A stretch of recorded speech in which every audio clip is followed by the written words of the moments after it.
Good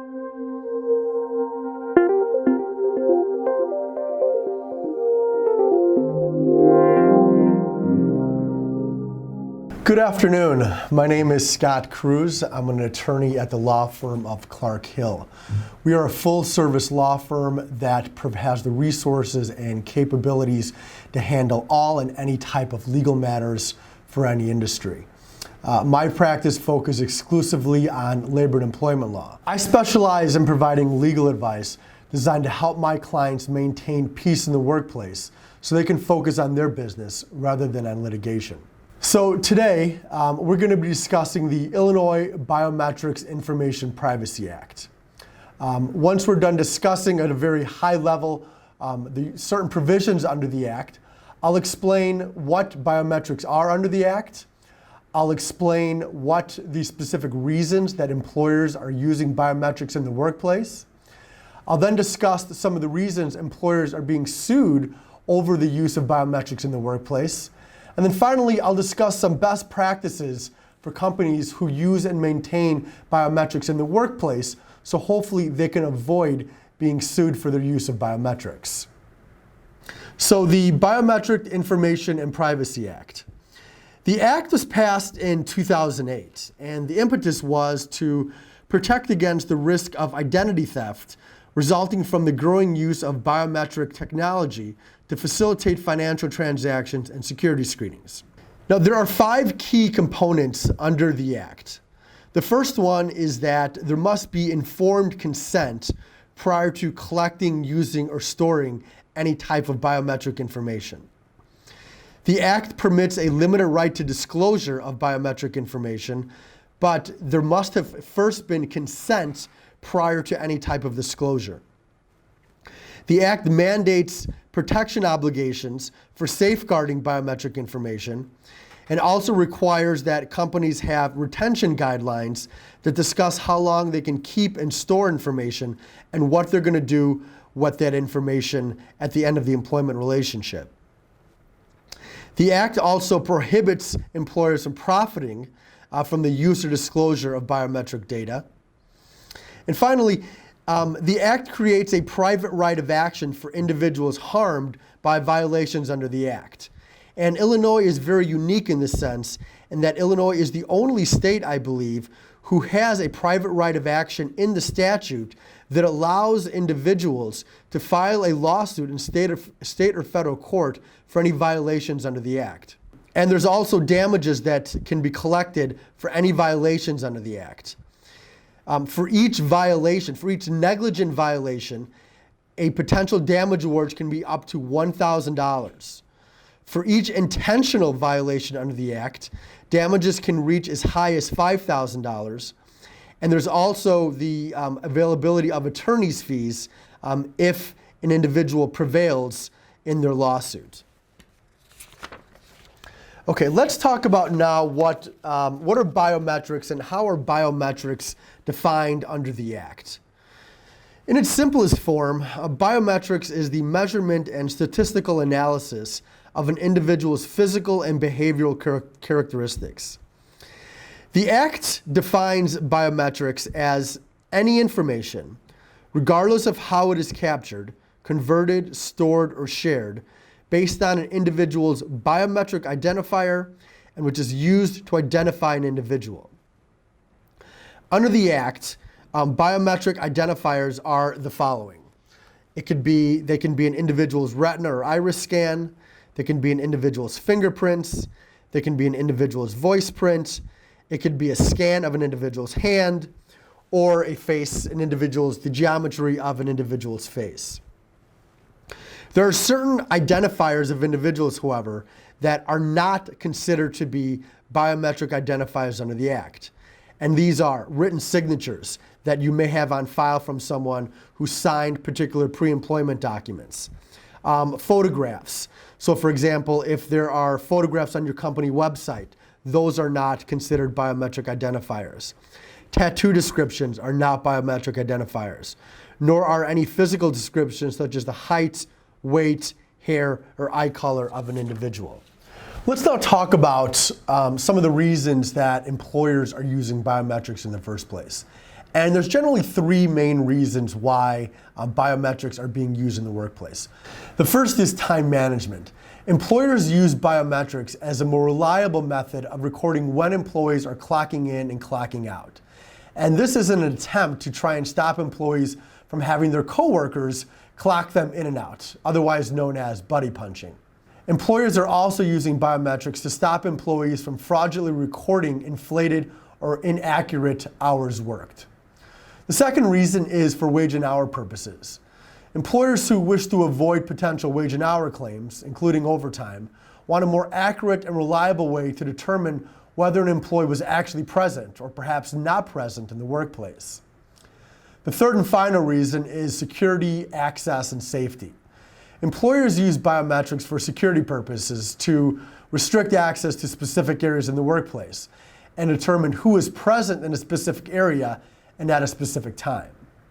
So, now that we know why employers are using biometrics in the workplace, what's the problem? Why are they being sued? So after its enactment in 2008, the act was largely ignored until about 2015, when a series of class action lawsuits were filed in Illinois against Facebook and Shutterfly based on their collection and use of biometric data of Illinois residents. And since those lawsuits, there have been a flood of employee-based class action lawsuits filed in both state and federal courts in Illinois, claiming violations under the act based on companies' use of time management biometric identifiers. And these lawsuits essentially contain the same allegations. And what they're alleging is that companies are using their employees' biometric identifiers, such as fingerprints, voice prints, retina scans, or facial recognition technology in violation of the Act's disclosure and consent requirements. That is the crux of all of these lawsuits, is that employers are using the information, are disclosing biometric information, and have not yet obtained consent from the employees to use or disclose that information. All of the lawsuits seek recovery under the Act's statutory damages of $1,000 for each negligent violation, $5,000 for each intentional or reckless violation. They also are seeking injunctive relief, in other words, stop using the biometrics improperly, and they're also asking for attorney's fees and costs. Interestingly, however, none of these lawsuits have alleged that any of the plaintiff employees have suffered any actual damages from their employer's use of biometrics, such as identity theft. They only allege improper use and failure to obtain consent. And so those companies that have been sued, that's how they've tried to get out of these lawsuits. That's been their defense, is that, Your Honor, none of the employees, none of the individuals who have filed a lawsuit have actually alleged any damages here. So in essence, they haven't personally been harmed in any way. Unfortunately, in February of 2017, a Cook County judge denied a company's motion to dismiss based on that very argument, that the lawsuit should be dismissed because the individual who filed the lawsuit had not suffered any actual damages. And based on that ruling, now we've seen an increase of class action lawsuits and that number will continue to increase so long as employers continue to use biometrics in the workplace. So what are some of the best practices that a company should use if they're maintaining and storing biometric information? What we are advising folks is that you should only collect biometric information that you need and make sure you're using it for a lawful purpose. For example, if you're using it for a time management purpose, collect only fingerprints, because in essence, that's really what you need in order to be able to identify an individual to make sure he or she is clocking in and clocking out properly. You want to obtain consent from all employees prior to collecting, using, and/or disclosing biometric information. Also keep in mind, if biometric data is accessible to or stored by a third-party service provider, the company should obtain written assurances from its vendors concerning such things as a minimum safeguard. So what are you doing to protect against the unlawful disclosure of my employees' biometric data? Record retention. How are you keeping, what are you doing to keep that information from being disclosed, and how long are you keeping it? And also, what will you do if there's a breach of information? So for example, identity theft. What's your plan of action if that occurs? Now, there's three components that I like to talk about when I'm advising clients and how to best protect their company from these type of lawsuits. And they all involve consent. So you want to notify in a policy all employees in writing first that you're using a biometric identifier or that biometric information is being collected and stored. Second, you want to notify all employees in writing of the specific purpose and length of the term for which the biometric identifier or information is being collected, stored, and used.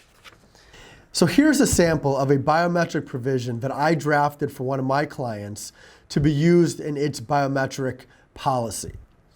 The first provision informs this particular company's employees that the company is first collecting biometric information, and then it advises the employees as to the specific purpose for collecting and storing biometric information.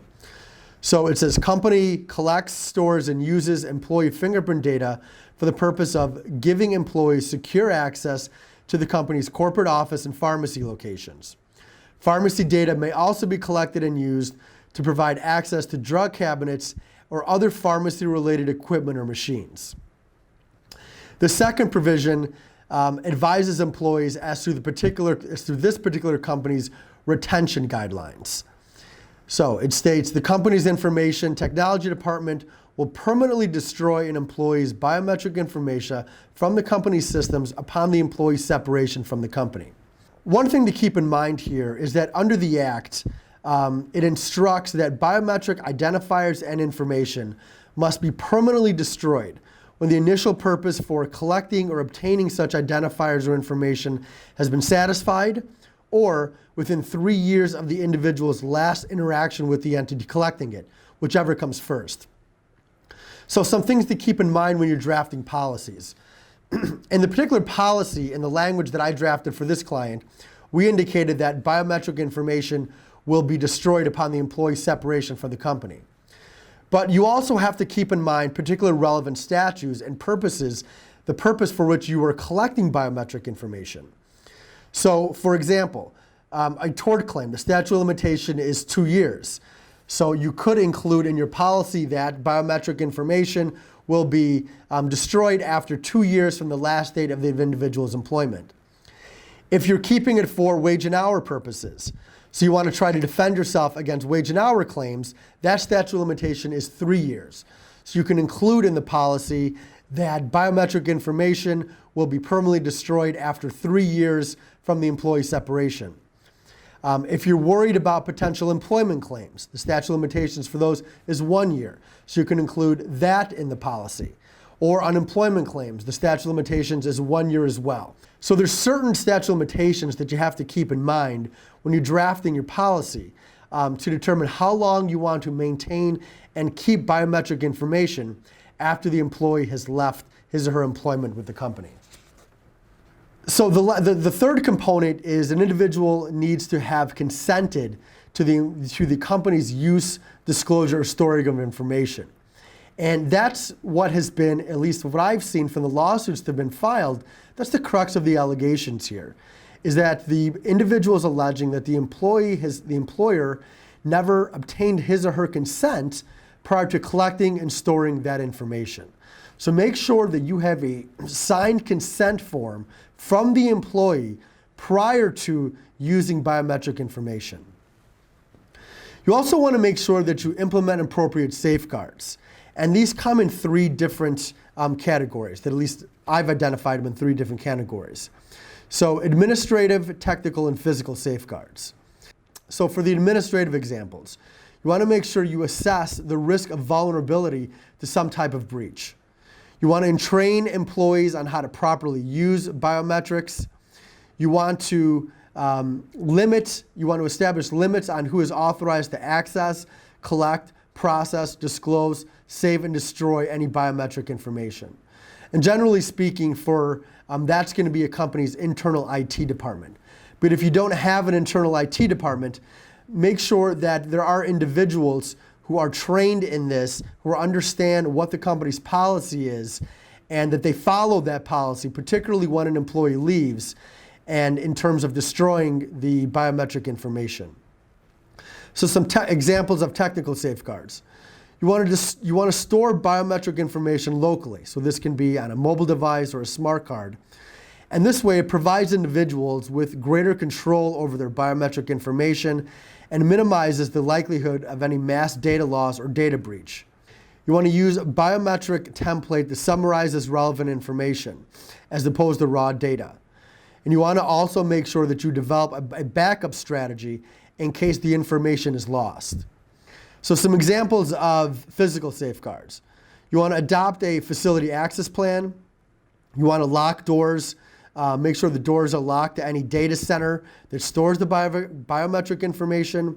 And you want to maintain an inventory of all devices that are storing biometric information as well. So how can Clark Hill help in this regard? What we've been doing and how we've been advising employees and protecting them from these particular lawsuits is we've been assisting them in drafting policies. So we draft a policy for companies that they can use and provide to their employees, informing them of the particular biometric information being used, informing them of the reason, of the specific purpose that the biometric information is being used, and also informing employees of how long the company is going to retain the biometric information after the employee has left his or her employment. We've also gone in and helped assess any type of risks that we see for potential breaches if a company is using any type of biometric information. So that concludes our presentation today. Thank you for allowing me to provide you with this very high-level overview of the Illinois Biometric Information Privacy Act. If after viewing this presentation you have particular questions, you can always feel free to reach out to me. And I can be reached on the phone at 312-985-5910. Or if you want to email me, I can be reached at scruz@clarkhill.com. And before I conclude, I just want to give a small plug. We are having at Clark Hill a labor and employment conference on October 20th, 2017 from 8 a.m. to 12 p.m. It's going to be at our office at 130 Randolph Street, Suite 3900 in Chicago. There's going to be 3 different topics as part of that conference. The first topic is we're going to be discussing the newest Illinois employment laws, what Illinois employers need to know. The second topic is entitled For Your Eyes Only, Ethical Issues and Best Practices When Trade Secret Thefts and Restricted Covenant Breaches Occur. And the third and final topic is My Employee is a Member of a Hate Group. Can employers terminate employees for hate speech in the workplace or participating in off-duty protests? And if you'd like more information or if you'd like to register for that conference, it's a free conference, please feel free to go to our website, www.clarkhill.com/events. Thank you.